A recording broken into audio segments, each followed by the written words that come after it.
prêmio de melhor do mundo. O cara jogou campeão europeu pela Itália, jogou em grandes clubes, é um outro nível de jogador. Não tem histórico de lesões, ainda joga num nível muito elevado, sobra, né? Mas não é surpresa para ninguém que acompanha.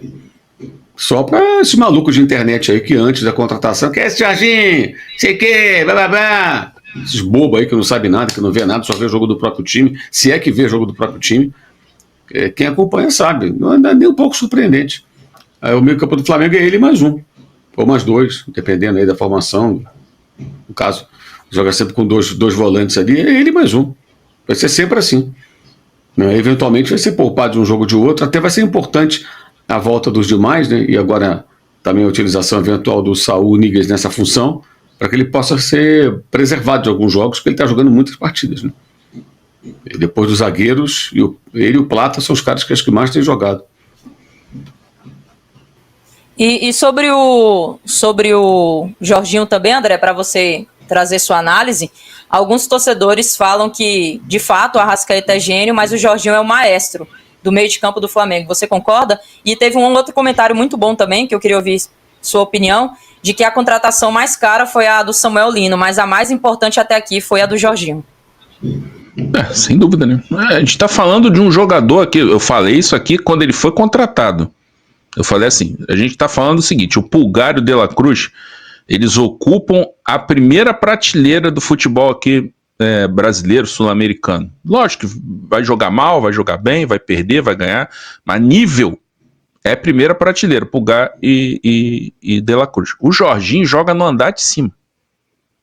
Não é na mesma prateleira, é no outro andar. É outra coisa, é outro jogador. Não tem como comparar, né? A inteligência dele para jogar no futebol jogado aqui é muito acima da média. Ele, lógico, vai acertar, vai errar, às vezes faz bobagem. Tem adversário que já está começando a tentar ganhar dele fisicamente, de não permitir que ele se imponha tecnicamente. Então vai para o embate físico porque é a chance de ganhar. Da disputa dele, ganhar a bola dele. Se deixar ele dominar, se deixar a disputa ser na técnica, já era. Ele dificilmente vai perder, né? Então é outro nível de jogador. E a gente falou sobre isso aqui. Ó, esse aí para dar errado vai ser difícil, né? E é o que está acontecendo. Hoje já é o líder. E em relação ao Arrascaeta é o seguinte, o Jorginho é o cara que faz o time jogar. E o Arrascaeta é o cara que decide com jogadas, né? Então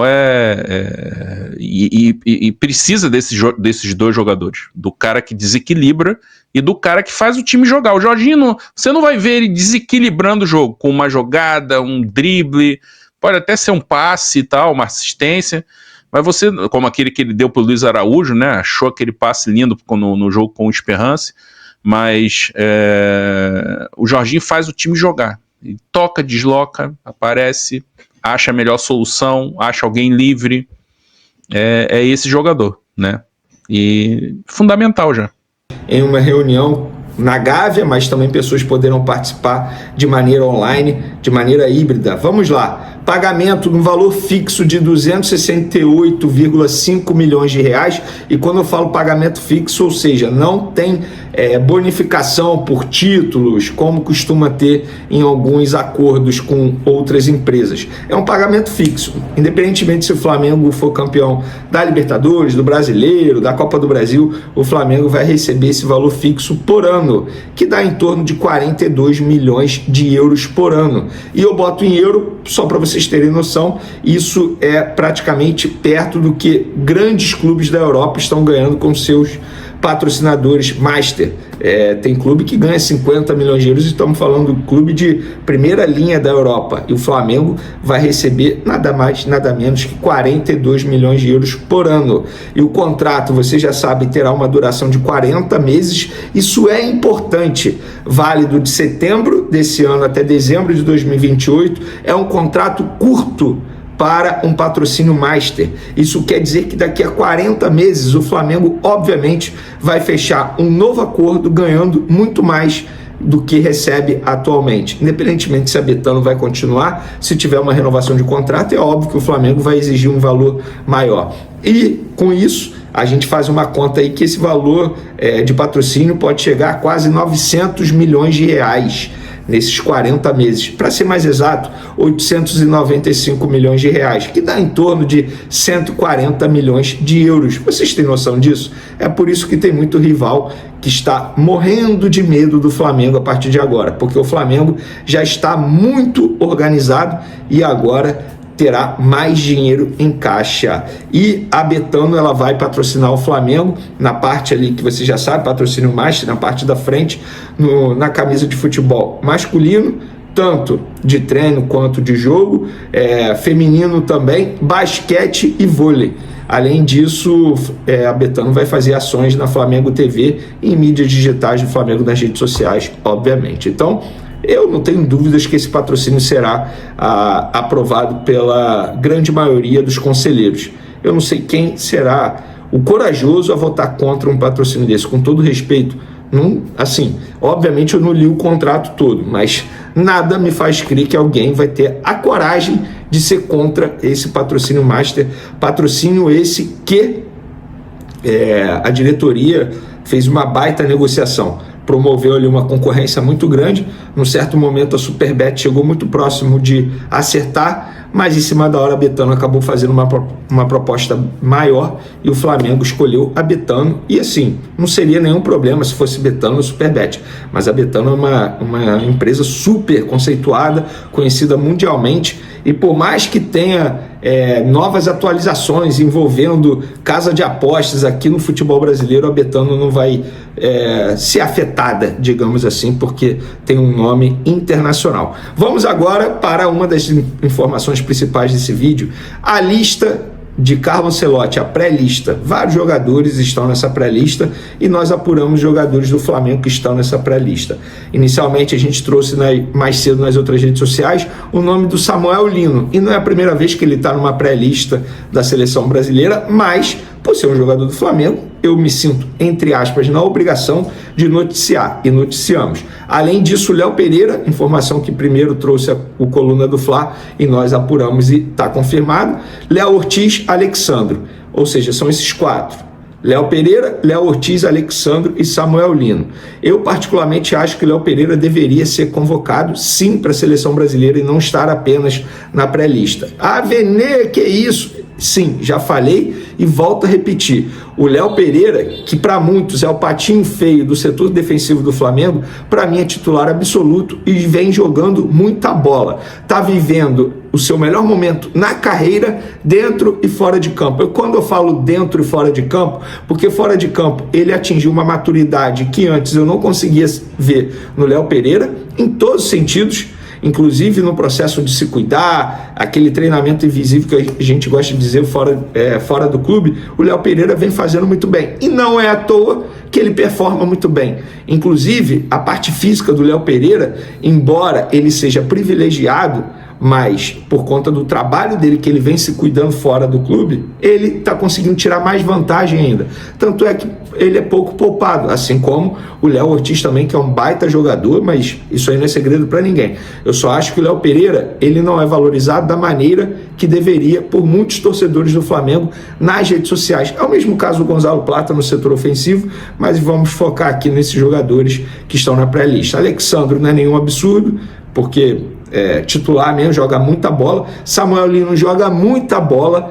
Muitos vão falar, só porque está no Flamengo agora vai se chamar. Não, na época do Atlético de Madrid, o Carlo Ancelotti já assistia de perto o Samuel Lino. Óbvio, enfrentava ele várias vezes no futebol espanhol. Além desses quatro da seleção brasileira, os quatro da seleção uruguaia, como a gente falou no vídeo anterior, também estão na pré-lista da seleção uruguaia. Varela, Vinha, Arrascaeta e De La Cruz. O De La Cruz me chama a atenção porque é um jogador que ficou inativo um mês, mas é um jogador de seleção mesmo, é sempre chamado. E provavelmente o Gonzalo Plata também estará na pré-lista da seleção dele. Ainda não saiu, o Flamengo ainda não recebeu a pré-lista da seleção equatoriana. Então, por conta disso, não tem como a gente cravar, mas a boa fase do Gonzalo Plata faz com que a gente tenha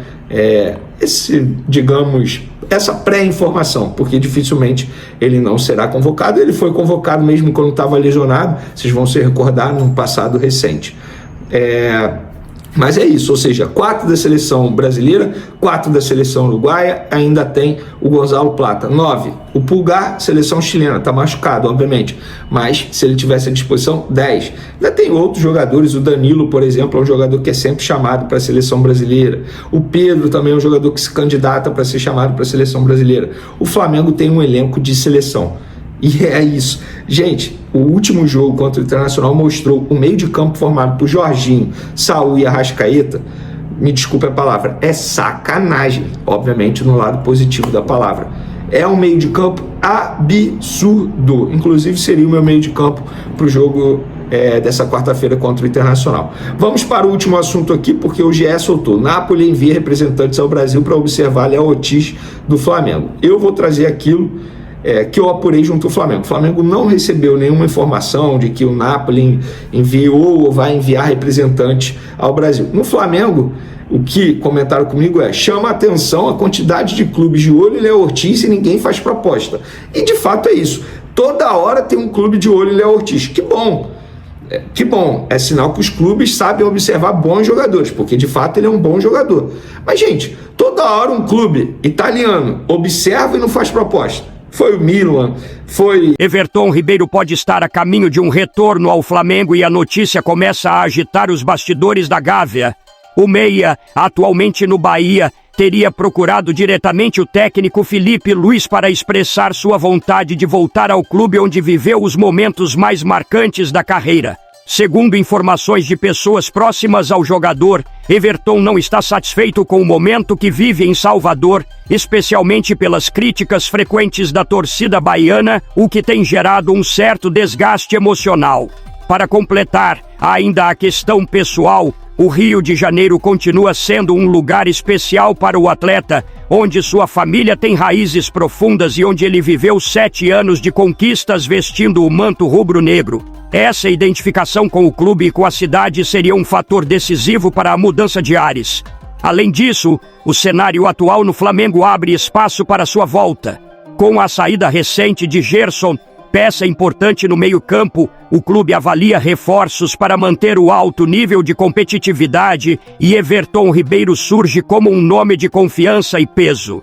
Ele poderia atuar ao lado de Arrascaeta, dividindo a responsabilidade de armar o time e oferecendo a experiência de quem já conquistou Libertadores, Brasileiros e Supercopas com a camisa do clube. O diretor José Botto também acredita que a chegada de Everton poderia ser estratégica, especialmente pela exigente maratona de jogos que o Flamengo terá pela frente. O que chama a atenção é a disposição do próprio jogador em facilitar o negócio. Ele estaria disposto até a aceitar uma redução salarial significativa para viabilizar o retorno. Esse gesto mostra que o interesse vai além do campo financeiro e reforça o vínculo afetivo com o clube. Everton Ribeiro, que chegou ao Flamengo em 2017 e construiu uma trajetória de ídolo, sabe que vestir novamente a camisa rubro-negra significaria reencontrar um ambiente familiar, com o apoio da torcida e a chance de reviver grandes momentos no Maracanã. Com o mercado aberto e o Flamengo monitorando oportunidades, a volta de um velho conhecido pode se transformar em realidade em breve. E para a torcida rubro-negra, a possibilidade reacende lembranças de um meia clássico, decisivo e fundamental nas maiores conquistas do clube nos últimos anos.